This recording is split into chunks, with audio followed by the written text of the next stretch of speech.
Mga kababayan, may nangyaring hindi kapani-paniwala. Sa loob lamang ng 72 oras, 72 oras, ganap na nag-iba ang mundo ng industriya ng China. 3 araw lang matapos ipahayag ng gobyerno ng China na kaya nilang mabuhay kahit wala ang Pilipinas, 5 trilyong piso katumbas ng 20 trilyong yen ang naglaho na parang bula sa stock market. 12 pabrika ang tuluyang huminto. Isang bisepresidente na may 30 taong karanasan ang lumipad patungong Maynila at nagmakaawa, si Maharlika Microsystems, ay nakakatakot. Tulungan niyo kami. Ano ba talaga ang nangyari? Bakit lumuhod sa loob ng 72 oras ang Tsina na punong-puno ng pagmamalaki sa kanilang kontinente? At ano ang teknolohiya na inilihim ng Pilipinas? Ilalahad ko ngayon ang nakakagulat na katotohanan. Bago tayo magsimula, kung maaari, i-like at i-subscribe ninyo ang channel para makatulong sa paglalahad ng mga pambihirang kuwento ng Pilipinas. Magandang araw. Ako si Juan Reyes. Isang Pilipinong nagtrabaho sa Shanghai sa loob ng 28 taon bilang procurement director ng isang malaking Chinese electronics company. Ikukuwento ko ang personal kong karanasan. Sa totoo lang, hindi madaling ilahad ang kuwentong ito, lalo na para sa isang Pinoy na matagal nang nalubog sa tinatawag nilang Chinong kadakilaan. Nagsimula ang araw na iyon ng ordinaryo. Tinawag akong pumunta sa malaking conference room ng Ministry of Commerce at nagtungo ako ng walang masyadong iniisip. Pagpasok ko, naramdaman ko agad na hindi normal ang kapaligiran. Ang liwanag ng fluorescent lamp ay tila napakalamig. Higit tulaba ang katao ang nagsiksikan sa silid, lahat ay matataas na ehekutibo ng mga nangungunang kumpanya ng electronics sa Tsina. Sa harap, nakatayo sa plataporma ang isang opisyal ng gobyerno. Puno ng kumpiyansa ang kanyang mga mata. Lahat ay may hinala na may malaking anunsyo. Hawak ang mikropono, binitawan niya ang unang linya, may gagawin tayong makasaysayang pagpapahayag. Biglang tumahimik ang silid. Nagsimulang kumislap ang mga flash ng kamera at lahat ng tingin ay nakatuon sa plataporma. Ang nilalaman ay, ganap na tayong aalis sa pag-asa sa mga piyesa mula sa Pilipinas. Sa lakas ng gawang China, sa loob ng 3 buwan, aabot sa zero ang ating dependency. Pagkatapos ng anunsyo, biglang nagbago ang kapaligiran. Pumalakpak ang lahat, may sigawan, at ang ehekutibo na nakaupo sa tabi ko ay humigpit ang kamao at sumigaw. Sa wakas, panahon na para ipakita ang dangal ng isang dakilang bansa. Nagkagulo ang media. Ang mga headline tulad ng Deklarasyon ng Kalayaan sa Teknolohiya, Malalampasan ang Pilipinas, ay bumaha sa mga pambansang himpilan ng balita. Hindi maitago ng mga eksperto ang kanilang pananabik. Agad ding tumugon ang Shanghai Stock Exchange. Umakyat ang mga presyo ng stock ng mga kaugnay na kumpanya at nagdiwang ang mga investor. Ngunit, hindi ako makapalakpak. Pinawisan ang aking palad. Parang lumulubog ang aking puso at tuyong-tuyo ang aking labi. Habang nagdiriwang ang mga tao sa paligid, pakiramdam ko ay nasa ibang mundo ako. Bilang isang taong nagtrabaho sa industriya sa loob ng 28 taon, naramdaman ko sa aking instinct na may mali. Alam kong eksakto kung gaano lang karami ang aming inventaryo, sapat lang para sa 22 oras. Kung hihinto ang supply ng piyesa mula sa Pilipinas, hindi kami tatagal ng 3 araw. Pero ang sabi nila, ganap na aalis sa loob ng 3 buwan. Nang walang alternatibo, nang lumabas ako ng pulong, masayang nag-uusap ang aking mga kasamahan. Tayo na ang nasa itaas, sabi nila, at hindi na natin kailangang tignan ang mukha ng maliit na bansang iyon. Nagkatinginan sila at nag-apiran. Hindi ako sumama sa kanila at tahimik akong nagtungo sa banyo. Sumandal ako sa sink at tumingin sa salamin. Maputla ang aking mukha habang naghihilamos ng malamig na tubig. Naisip ko, hindi ito kalayaan kundi pagpapakamatay. O nagkukunwari lang kaming hindi alam? Isang bagay lang ang sigurado, hindi mananahimik ang Pilipinas. Alam ko kung anong klase ng kumpanya ang Maharlika Microsystems, MMS sa loob ng 28 taon. Hindi sila ang tipo ng kumpanya na basta-basta na lang magpapatalo. Gusto naming maniwala na kami ang sentro ng mundo, ngunit kabaliktaran ang katotohanan. Nang gabing iyon, Pauwi na ako sa subway, nakatingin lang ako sa bintana. Mukhang masigla ang night scene ng Shanghai. Nag-uwian ang mga tao tulad ng dati, at ang lungsod ay pinaliliwanag ng neon signs. Walang nakakaalam na ang payapang buhay na ito ay malapit ng mawasak. Ako lang ang nakakaalam na may paparating na bagyo. At ang sentro ng bagyo ay ang Pilipinas. Hindi ako makatulog ng gabing iyon. Nakatingin sa kisame, naisip ko, bakit tayo humantong sa ganito? Tayo na tinatawag na factory of the world, kailan tayo nagsimulang umasa ng husto sa teknolohiya ng Pilipinas? At ang pinakakatakutan kong tanong ay hindi umalis sa isip ko, kung talagang hihinto ang Pilipinas, ano ang mangyayari sa atin? Ang sagot ay darating sa loob ng 72 oras. Habang nagpupuyat, naaalala ko ang aking tatay. Nagtrabaho siya sa electronics bago pa man ako pumasok sa industriya. Noong bata pa siya, isa siya sa mga inhinyero na nanguna sa pagsisimula ng manufacturing industry ng Tsina. Noong bata pa ako, lagi siyang nagkukuwento tungkol sa kanyang trabaho, punong-puno ng pagmamalaki. Madalas niyang sabihin, malapit nang mamuno ang Tsina sa mundo. Walang bansang makakasabay sa dami at bilis natin. Ngunit may isang araw na ganap na nagbago ang ekspresyon niya. 26 anyos ako noon. Araw iyon ng pagbalik niya mula sa business trip sa Pilipinas. Lumabas ako sa sala nang marinig ko ang pagbukas ng pinto, ngunit hindi normal ang kulay ng mukha ni tatay, iba sa dati niyang matatag na hitsura. Parang gulat na gulat siya. Nanginginig ang kanyang mga mata. Nag-alala si nanay at tinanong siya kung bakit maputla siya. Sabi lang ni tatay, pagod lang siya, at pumasok na sa kwarto. Mula noon, naging mas tahimik si tatay. Paulit-ulit siyang humahawak at naglalapag ng chopsticks at halos hindi kumakain. Nang sandaling iyon, biglang inilapag ni tatay ang chopsticks at tumingin sa akin ng diretsyo. Juan, nakita ko ang pabrika sa Pilipinas ngayon. Tinanong ko kung ano ang nangyari. Ang trabahong ginagawa natin sa loob ng 10 taon gamit ang dami ng tao. Human wave strategy, nagagawa na nila sa loob ng 3 taon gamit lang ang teknolohiya. Hindi, nagawa na nga nila. Nanginginig ng kaunti ang kamay ni tatay. Ito ang unang beses na nakita ko siyang ganito. Ang huling sinabi ni tatay ay sariwang-sariwa pa rin sa aking tainga. Malaki lang ang ating katawan, pero sila ang may hawak ng tunay na kapangyarihan. Balang araw, mapapabagsak nila tayo. O baka nga napabagsak na nila. Tumingin siya sa akin ng diretsyo. Huwag kang magmayabang sa huli. Matuto ka mula ngayon. Iyon ang turo ni tatay. Sa totoo lang, hindi ko sineseryoso ang sinabi ni tatay noon. Ano ba ang alam ng isang 20 anyos? Puno ako ng kumpiyansa na ang Tsina ay magiging isang superpower. At inisip ko na ang Pilipinas ay isang maliit na bansa lang sa tabi namin. Inisip ko na masyadong nag-aalala si tatay. Ngunit, habang lumilipas ang panahon, isa-isang naging katotohanan ang sinabi ni tatay. Nagsimula akong humawak sa procurement at direktang makipag-ugnayan sa mga kumpanya sa Pilipinas. Sa simula, kami ang may karapatang magbigay ng mataas na boses dahil sa aming merkado. Kapag pumunta sila sa aming pabrika, yumuyukod sila para lang makapasok sa aming merkado. Sa naisip ko, kahit gaano kaganda ang teknolohiya nila, wala silang magagawa kung wala ang aming merkado. Ngunit nagbago ang kapaligiran. Sa negosasyon, naging mas matatag ang paninindigan ng panig ng Pilipinas. Dati, halos lahat ng kondisyon na ibinigay namin ay tinatanggap nila, ngunit nagbago iyon. Sa halip, sila na ang nagbibigay ng kondisyon. Sa simula, hindi ko ito nagustuhan. Sino sila para maging ganito sa isang dakilang bansa, ang naisip ko.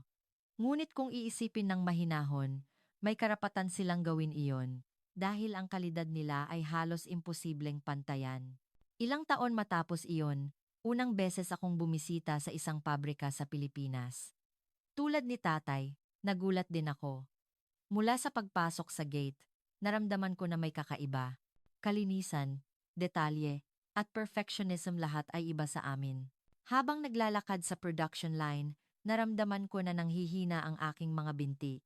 Ang empleyado na nag-tour sa akin ay mahinahon na nagpaliwanag. Nang marinig ko ang bilang ng rejection rate sa linyang iyon, Naging blanko ang aking isip. Hindi maikukumpara sa aming pabrika. Ang kanilang teknolohiya ay lampas sa aming imahinasyon. Nang gabing iyon, nakatingin sa kisame sa hotel, naisip ko, hindi ito kompetisyon.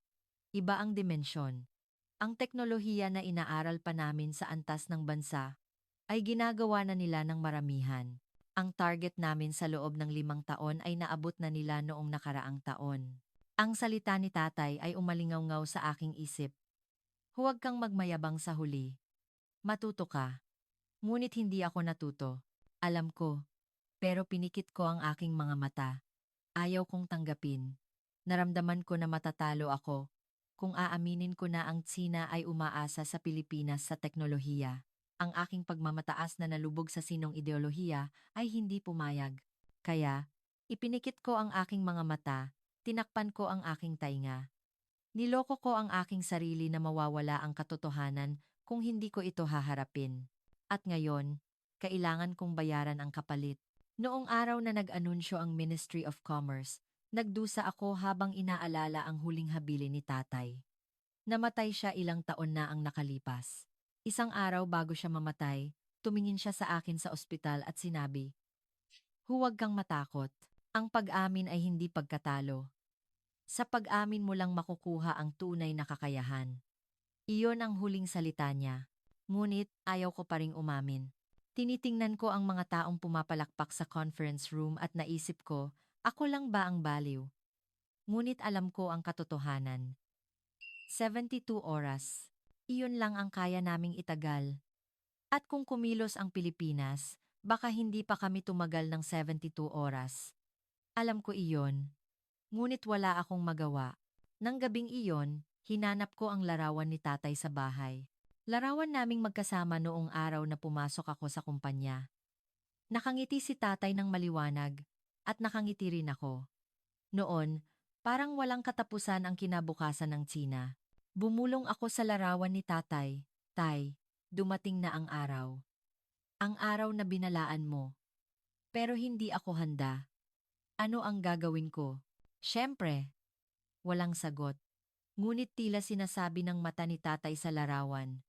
Huli na para magmayabang. Gawin mo ang kaya mong gawin. Yinakap ko ang larawan sa aking dibdib. At naghintay. Kung paano kikilos ang Pilipinas, kung ano ang gagawin ni Maharlika. Naghintay ako sa pagsisimula ng kanilang ganti. Eksaktong 24 oras ang lumipas, at may kakaibang nangyari. Walang reaksyon mula sa Pilipinas. Isang araw na ang lumipas mula sa anunsyo, ngunit nakakagulat na tahimik ang Pilipinas. Walang opisyal na pahayag, walang protesta. Parang walang nangyaring anunsyo mula sa Tsina. Mas nag-alala ako dahil dito. Sa media ng Tsina, iba't ibang interpretasyon ang lumabas. Nagulat ang Pilipinas at hindi nakapagsalita. Nanginginig sila sa takot na mawawala ang malaking merkado ng Tsina. Sa huli, kami ang nanalo. Ganyan ang mga artikulo. Nagkagulo sa Weibo. Natakot yata sila. Nagsalita sila ng malaki, pero nang kumilos ang dakilang bansa, wala silang masabi. Ganyan ang mga komento. Ang mga kasamahan ko sa kumpanya ay pareho rin ang reaksyon. Patay na parang daga ang Pilipinas, sabi nila. At, sa huli, kami pa rin ang nasa itaas. Ngumiti ako ng pilit at sumabay sa usapan. Ngunit sa loob, lalong lumaki ang aking pag-aalala. Napakatahimik. Hindi ito katangian ng Pilipinas. May isang bagay akong natutunan sa 28 taong pakikipag-ugnayan sa kanila. Magalang ang mga Pilipino, ngunit kapag nagdesisyon na sila, nakakatakot sila. Lalo na ang kumpanyang tulad ni Maharlika. Ang pagiging tahimik nila ay nangangahulugang may inihahanda sila. Ang salitang katahimikan bago ang bagyo ay pumasok sa aking isip. Sa loob ng 24 oras, hindi ako nakatulog ng maayos. Patuloy kong tinitingnan ang kilos ng panig ng Pilipinas sa opisina, ngunit walang balita. Napakatahimik, kaya kinilabutan ako. At eksaktong 25 oras, may lumabas na breaking news notification sa cellphone ko. Maharlika Microsystems, nag-anunsyo ng emergency press conference. Bumaba ang puso ko. Sa wakas, dumating na. Agad akong tumakbo sa conference room. Live na ipinapalabas sa malaking screen ang press conference ng Maharlika. Mga 10 ehekutibo na ang nagtipon sa silid. Lahat ay nakatutok sa screen. Kakaiba ang tensyon. Ang mga taong nagdiriwang 20 oras lang ang nakalipas ay hindi maitago ang pag-aalala sa kanilang mukha. Isang lalaki ang umakyat sa plataporma. Siya ang senior managing executive ng Maharlika. Mukha siyang nasa kalagitnaan ng 50s. Ngunit matindi ang kanyang first impression. Ang kanyang mga mata at ekspresyon ay mahinahon. Walang emosyon na mababasa sa kanyang mukha. Hindi galit, hindi nagmamadali. Mahinahon lang. Tumayo siya sa harap ng mikropono. Biglang tumahimik ang conference room. Bumukas ang kanyang bibig. Maharlika Microsystems. Mahinahon din ang kanyang boses. Kaugnay sa anunsyo ng gobyerno ng Tsina kahapon, nais naming ipahayag. Lahat ng nasa silid ay nag-ingay. Nagpatuloy siya. Nakatanggap kami ng balita na nagtatanong ang aming mga customer sa Tsina tungkol sa kalidad ng aming produkto. Sa sandaling iyon, may suminghal sa conference room. Parang nag-iisip. Hihingi sila ng tawad at titingnan ang aming mukha. Ganoon din ang gusto kong mangyari. Ngunit, ang susunod niyang salita ay nagpalamig sa aming lahat. Tinatalakay namin ng seryoso ang pag-aalala ng aming mga customer. Kaya't isasagawa namin ang extreme, precision full count quality inspection sa lahat ng produktong patungo sa Tsina. Nagsimulang magingay ang silid. Full count quality inspection? Nagpatuloy siya, pansamantalang ipapahinto ang shipment habang isinasagawa ang inspection. Lumaki ang ingay. Shipment stop, at ang huling salita ang bumagsak. Ang tagal ng inspection. Huminto siya sandali at tumingin, nang diretso sa kamera. Tatay, walang tiyak na petsa. Undetermined. Sa sandaling iyon, ganap na nagyelo ang conference room. Walang tiyak na petsa? Ibig sabihin, hindi alam kung kailan matatapos? Idinagdag niya ang huli. Walang kompromiso sa kalidad. Ang perpektong produkto lang ang ibibigay namin. Iyon lang. At bumaba siya sa plataporma. Hindi siya tumanggap ng tanong mula sa mga reporter. Nagkagulo ang conference room. Ano iyon? Shipment stop? Walang tiyak na petsa? Hindi ba iyon hayagang paghihiganti? Nagsimulang sumigaw ang mga tao. Sa gitna ng kaguluhan, nanahimik ako ng mag-isa. Naintindihan ko. Hindi ito quality inspection. Ito ay deklarasyon ng digmaan. Sa kanang ibaba ng screen, lumabas ang stock price window. Bumaba ang stock price ng aming kumpanya ng halos 1% sa loob ng 5 minuto mula sa anunsyo. Pagkatapos ng 10 minuto, 2%. Pagkatapos ng 30 minuto, lumampas sa 3%. Ganoon din ang mga kaugnay na kumpanya. Biglang nagbago ang kapaligiran ng conference room. Ang mga mukha ng mga taong nagdiwang kanina ay naging maputla. Naintindihan na nila kung ano ang katotohanan. May sumigaw ng halos umiiyak, gaano lang karami ang ating inventaryo. 72 oras. Kung tatagal lang ng 3 araw si Maharlika, hihinto ang lahat ng pabrika natin. Tahimik akong tumingin sa labas ng bintana. Palubog na ang araw. Namula ang kalangitan ng Shanghai. Ang boses ni tatay ay umalingaw-ngaw sa aking tainga. Huwag kang magmayabang sa huli. Bumulong ako sa sarili ko, nagsimula na. Nang gabing iyon, nanatili ako sa opisina at kumuha ng calculator. Inventaryo, 72 oras. Kinalkula ko ang laki ng pagkalugi kung hihinto ang produksyon sa loob ng 1 araw. Pagkatapos ng 3 araw, ganap na hihinto ang lahat ng pabrika. Pagkatapos ng 1 linggo, libu-libong subcontractors ang magsisimulang bumagsak. Nanginginig ang aking kamay. Kinuha ko ang telepono. Dinial ko ang numero ng contact person sa panig ng Maharlika. 1 ring, 2 ring, 3 ring. Hindi nasagot. Dinial ko ang ibang numero. Hindi rin sumagot. Lahat ng linya ay sarado. Sumandal ako sa upuan at tumingin sa kisame. Seryoso si Maharlika. Talagang ang tatanggalin nila tayo.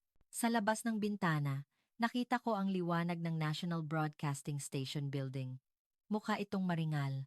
Ang mga tao sa loob ay hindi pa yata alam na sa loob ng 72 oras, baka mamatay ang liwanag na iyon. Kinuha ko ang larawan ni tatay mula sa drawer. Bumulong ako sa larawan. Tay, nagsimula na. Ang araw na binalaan mo, talagang dumating. Pero hindi ako handa. Tiningnan ko ang orasan. 11 tapat o minol. PM. Nagsimula na ang countdown. Wala nang 60 oras ang natitira. 2 oras matapos ang anunsyo ng Maharlika, nagpatawag ng emergency meeting ang aming kumpanya. 3:00 ng madaling araw. Nakaupo ako sa conference room ng head office.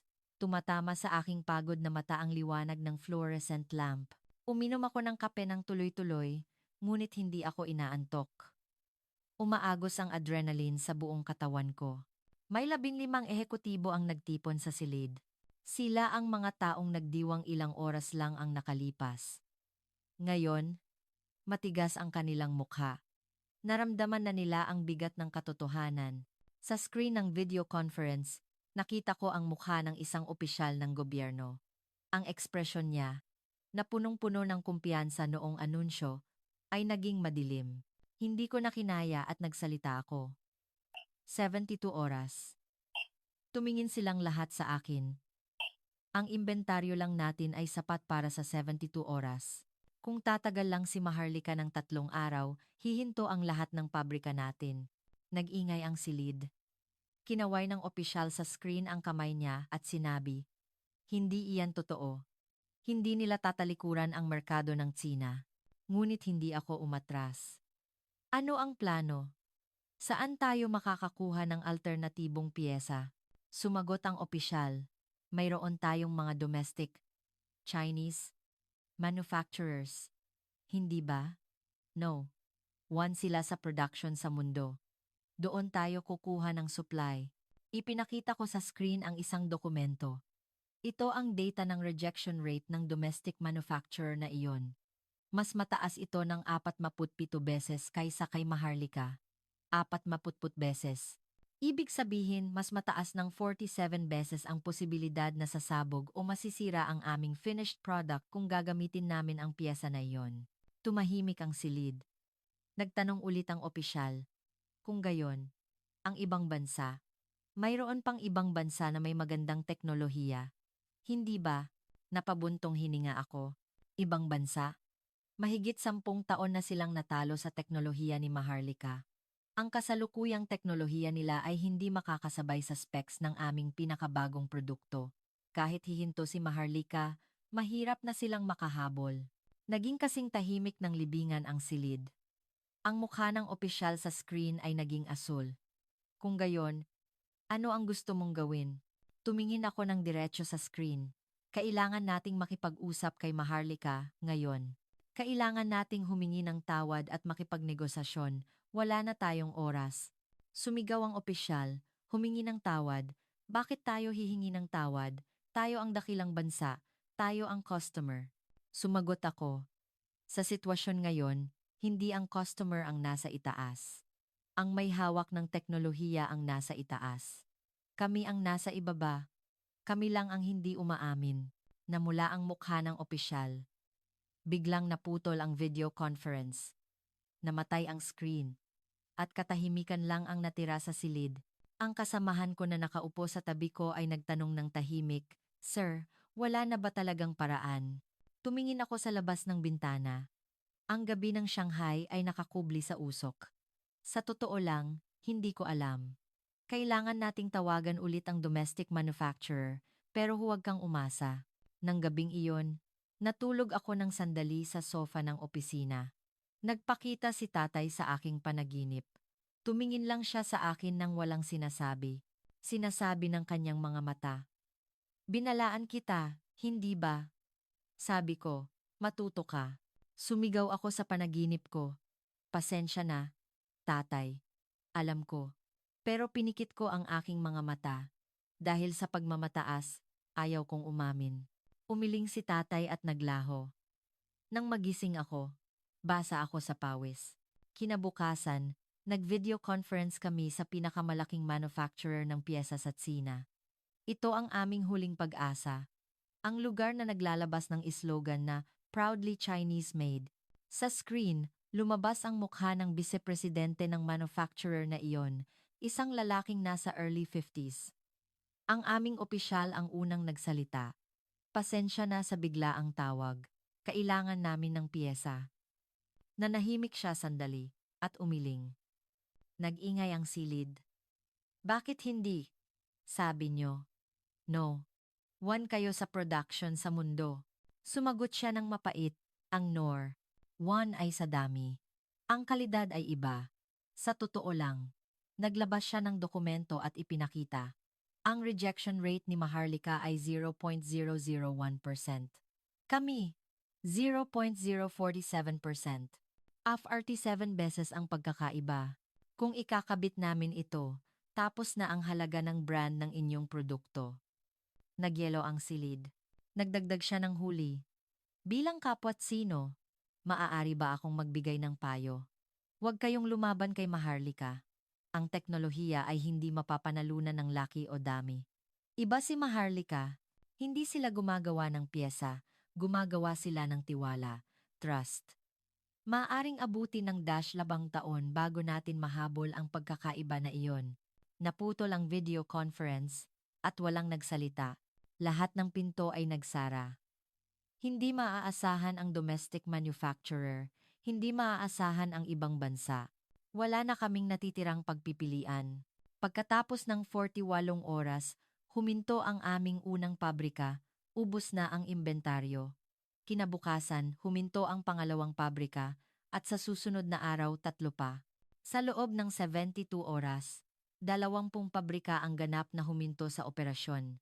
Nang magbukas ang Shanghai Stock Exchange, nasa malaking conference room ako ng head office. Ipinapakita sa malaking screen ang real-time stock price. Pagsapit ng market, nagsimula ang impyerno. Bumaba ang stock price ng aming kumpanya ng 5% sa loob ng 30 segundo, pagkatapos ng 1 minuto, 1%. Pagkatapos ng 5 minuto, lumampas sa 12%, ganoon din ang ibang kaugnay na kumpanya. Lahat ng screen ay kulay berde, kulay ng pagbaba sa stock market ng China. May maririnig na unggol sa iba't ibang sulok ng silid. Pagkatapos ng 30 minuto, bumagsak ang stock price ng aming kumpanya ng higit 20%. Kung i-convert sa halaga, 520 trilyong yuan katumbas ng 5 trilyong piso na nabanggit sa simula ang naglaho sa loob ng 72 oras. Nakatingin lang ako sa bumababang numero. Parang hindi totoo ang mga numero. Ganito kalaki sa loob lang ng isang araw. Biglang bumukas ang pinto ng silid at pumasok ang isang opisyal ng gobyerno. Lupa ang kulay ng kanyang mukha. Maluwag ang kanyang kurbata at may malaking dark circle sa ilalim ng mata. May tawag mula sa mataas na pamunuan. Emergency meeting sa loob ng 1 oras. Nanginginig ang kanyang boses. Tapos na tayo. Sabi niya, at naupo ng walang lakas. Kinuha ko ang cellphone ko at tiningnan ang balita. Bumaha ang mga headline ng media sa buong mundo. The world's factory stopped in 72 hours. The Philippines' silent victory. Paulit-ulit ang parehong salita sa mga artikulo, hindi mabubuhay ang China kung wala ang Pilipinas. Mabubuhay ang Pilipinas kahit wala ang China. Sino ang tunay na makapangyarihan? Napatunayan sa loob ng 72 ng oras.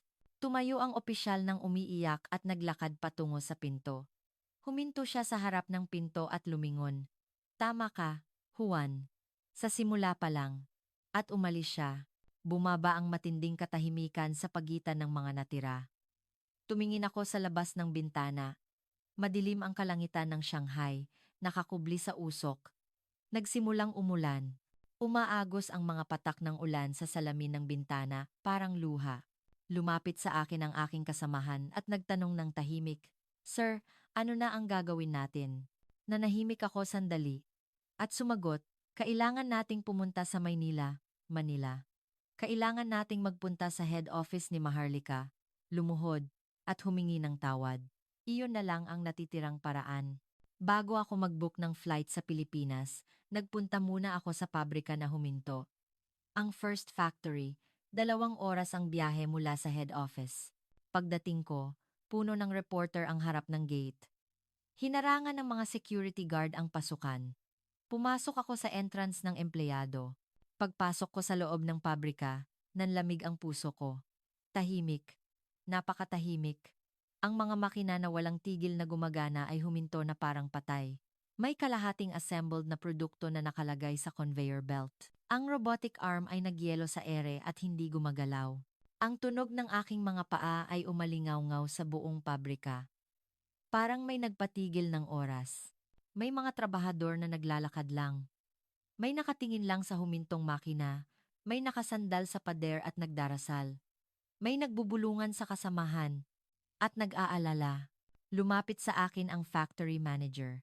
Isang veterano na nasa late 60s. 35 taon na siyang nagtrabaho sa pabrikang iyon. Pula ang kanyang mga mata. Kitang-kita na hindi siya natulog buong gabi. Nagtanong siya ng nanginginig boses. Juan, totoo ba ito? Hanggang kailan ito tatagal? Sumagot ako ng totoo. Hindi ko alam. Nanginginig ang kanyang labi. Nakikita mo ba ang mga taong iyon? Itinuro niya ang mga trabahador. Karamihan sa kanila ay galing sa probinsya. May pamilya sila sa bayan. May bayarin sa paaralan ng mga anak. Kung hihinto ang pabrika sa loob ng 1 linggo, wala kaming maibibigay na suweldo. Kung hihinto sa loob ng 1 buwan, mamamatay sila sa gutom. Napaos ang kanyang boses. Alam mo ba kung gaano karami ang nagtatrabaho sa industriya natin? Milyon-milyon. Kung isasama ang mga kumpanya ng katuwang, hindi mabilang. Maraming tao ang kumakain sa industriyang ito. Tumingin siya ng diretsyo sa akin. Kung tatagal lang ng 1 buwan si Maharlika, lahat ng taong iyon ay mawawalan ng tirahan. Hindi ako makasagot. Tama siya. Alam ko rin iyon. Ngunit paano ko siya aaliwin? Umakyat ako sa bubong ng pabrika. Sumandal ako sa railing at tumingin sa malayo. Nakita ko ang chimney ng malalayong pabrika. Walang usok na lumalabas. Karaniwan, oras ito na lumalabas ang usok. Ngunit ngayon, nakatayo ang mga chimney na parang patay. Habang nakatingin sa tanawin, naisip ko, ito ang katotohanan. Ito ang bunga ng ating pagmamataas. Nagring ang cellphone ko. Tawag mula sa isa pang pabrika. Balita na huminto na rin. Sa susunod na oras, may tawag ulit. Sa susunod na oras, mayroon na naman. Isa-isa, nawawala ang mga pabrika. Eksaktong sa oras na iyon, 12 pabrika ang ganap na huminto. Kinalkula ko kung magkano ang nawawalang produksyon sa isang araw. Naging madilim ang aking paningin. Nang gabing iyon, hindi ako umuwi. Nanatili ako sa opisina at nag-book ng flight ticket patungong Maynila. Ito ang huling pag-asa. Kailangan kong personal na pumunta, yumuko, at magmakaawa. Nang lumipad ang eroplano, nakita ko sa bintana ang night scene ng Shanghai na papalayo. Milyon-milyong ilaw ang nagliliwanag. Mukha itong payapa. Ngunit sa ilalim ng mga ilaw na iyon, may nagaganap na gulo. Ipinikit ko ang aking mga mata. Nagpakita ang mukha ni tatay. Naalala ko ang gabing iyon nang umuwi si tatay mula sa business trip sa Pilipinas. Ang tunog ng pagbukas ng pinto. Ang kakaibang ekspresyon ni tatay. Ang sinabi niya habang naglalapag ng chopsticks. Iba na ang tingin nila.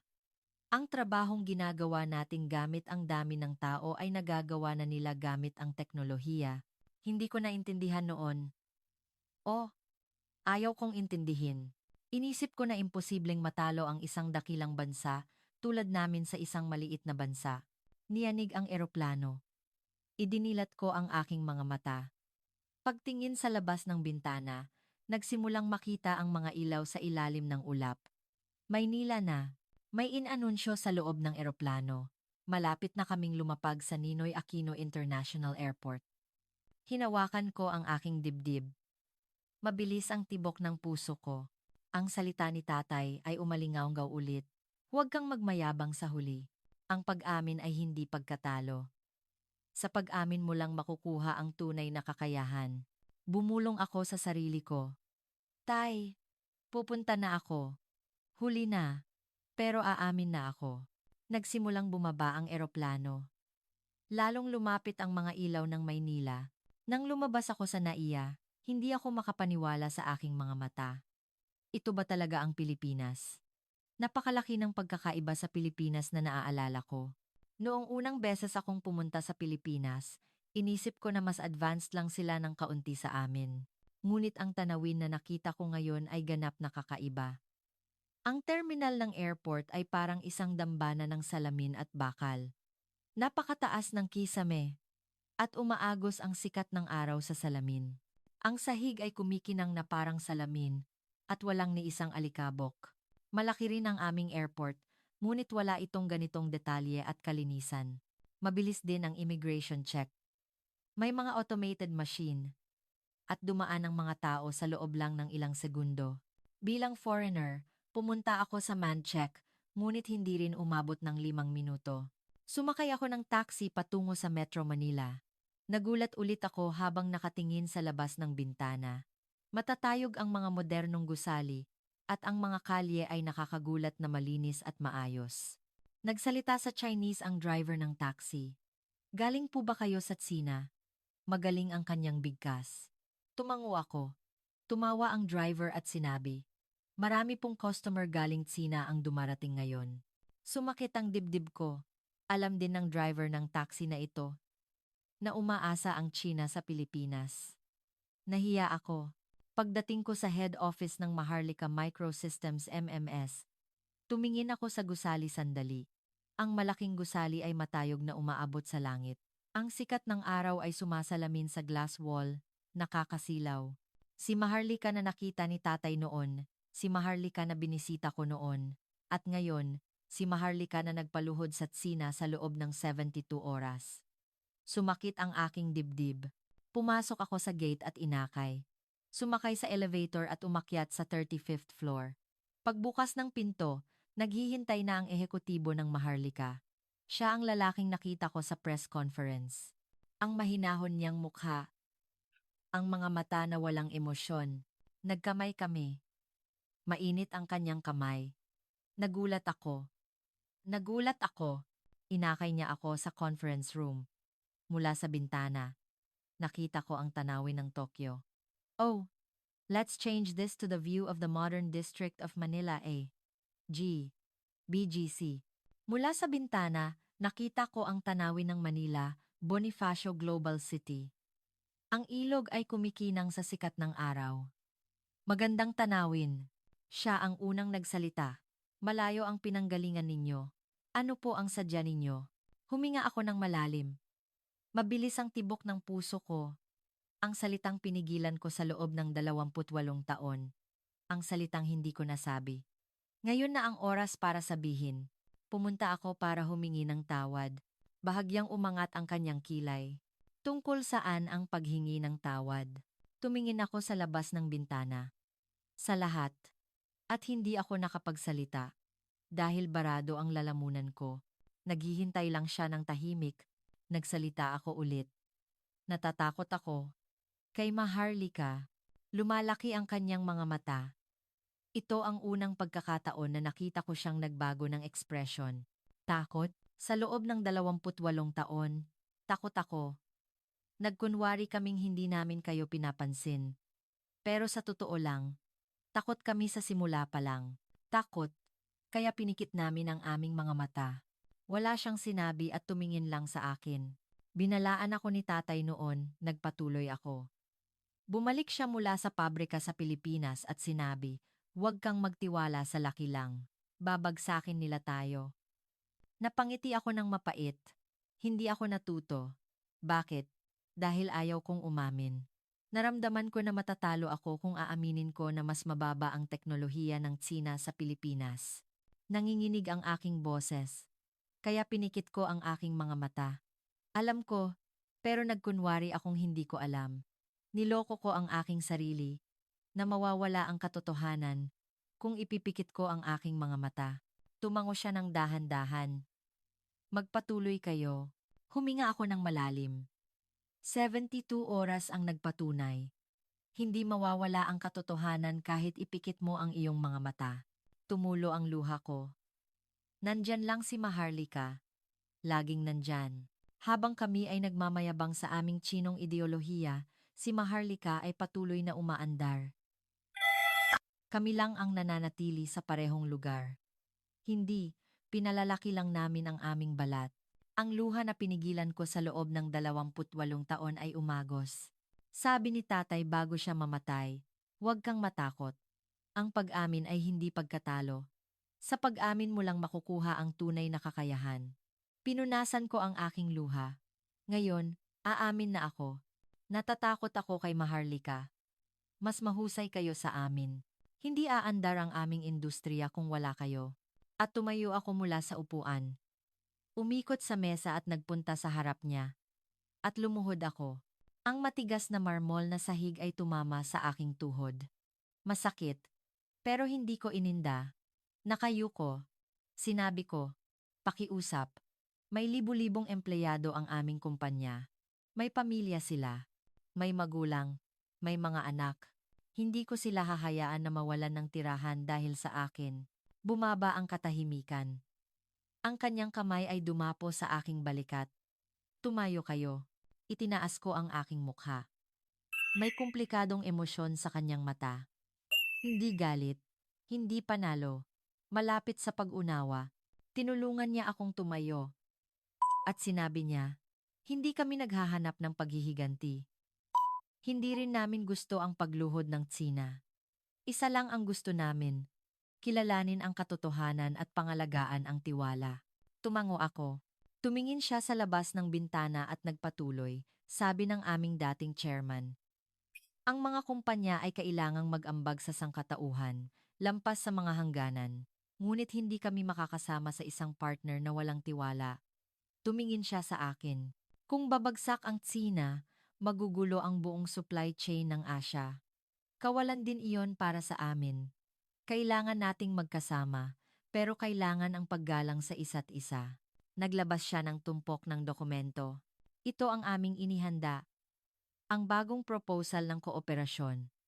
Mas mahigpit ang mga pamantayan sa kalidad. May na ang salagida ang kambagong proposal. May na ang kambagong proposal ng kooperasyon." Kinuha ko ang dokumento. Nanginginig ang aking kamay. "Bakit niyo ginagawa ito para sa amin?" Ngumiti siya ng bahagya. "Matapang kayo. Pumunta kayo rito para umamin, hindi ba? Huli na, pero dumating kayo." Iniabot niya ang kanyang kamay. "Magtulungan tayo, Juan Reyes." Kinuyom ko ang kanyang kamay. Matatag ang kanyang kamay. Ang init ay naramdaman ko sa aking palad. Hindi kamay ng kalaban, kundi ng partner. Naintindihan ko sa sandaling iyon. Nang inamin ko ang aking takot, nawala ang takot. Ang bigat ng pagmamataas na dinala ko sa loob ng 28 taon ay bumaba sa aking balikat. Tumingin ako sa kalangitan ng Maynila sa labas ng bintana. Malinis ito. Asul. Walang ulap. Sa eroplano pabalik mula Maynila, tumingin ako sa labas ng bintana, umaagos ang sikat ng araw sa ulap. Ganap na iba ang pakiramdam ko kaysa noong sumakay ako ng eroplano ilang araw ang nakalipas. Noong una, mabigat ang aking dibdib at nanginginig ang aking mga binti. Ngunit iba ang pag-uwi. Pakiramdam ko, bumaba na ang bigat na dala ko sa loob ng 28 taon.